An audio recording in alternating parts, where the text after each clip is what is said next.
Hello everyone, আমি তাসনিয়া ফারিন। নিশ্চয়ই number ওয়ানের থেকেও আরো ভালো কিছু হবে, রাইট?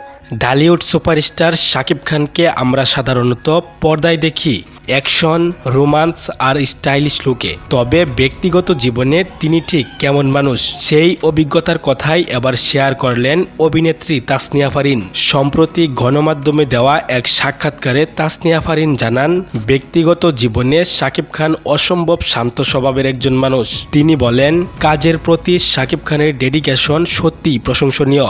তবে সবচেয়ে অবাক করা বিষয় হলো তিনি খুব কম কথা বলেন। তাসনিয়া ফারিনের ভাষায়, আপনি যদি শাকিব খানের সঙ্গে 100টা কথা বলেন, তিনি হয়তো উত্তরে মাত্র 5টা কথা বলবেন। পরিচালক আবু হায়াত মাহমুদ পরিচালিত আসন্ন সিনেমা প্রিন্সে প্রথমবারের মতো জুটি বেঁধে অভিনয় করছেন শাকিব খান ও তাসনিয়া ফারিন। সিনেমাটি ঈদুল ফিতরে মুক্তি পাওয়ার কথা রয়েছে। ছবির গল্প নিয়ে তাসনিয়া ফারিন জানান, এই সিনেমায় রয়েছে অ্যাকশন, রোমান্স সহ দর্শকদের জন্য অনেক চমক। তার বিশ্বাস, সবকিছু ঠিক থাকলে প্রিন্স বাংলাদেশের সিনেমা ইতিহাসে অন্যতম ব্যবসা সফল ছবিও হতে পারে। এদিকে শাকিব খানের ব্যক্তিগত জীবন নিয়ে কথা বলতে গিয়ে তার ছেলে আব্রাহাম খান জয়ের কথাও তুলে ধরেন তাসনিয়া ফারিন। তিনি বলেন, জয় এতটাই কিউট যে তাকে আদর না করে থাকা যায় না। শাকিব খান তার ছেলে জয়কে ভীষণ ভালোবাসেন। শুটিংয়ের সময় যতদিন তার সঙ্গে কাজ করেছি, প্রায় সময়ই শাকিব খানের মুখে শুধু জয়ের কথাই শুনেছি।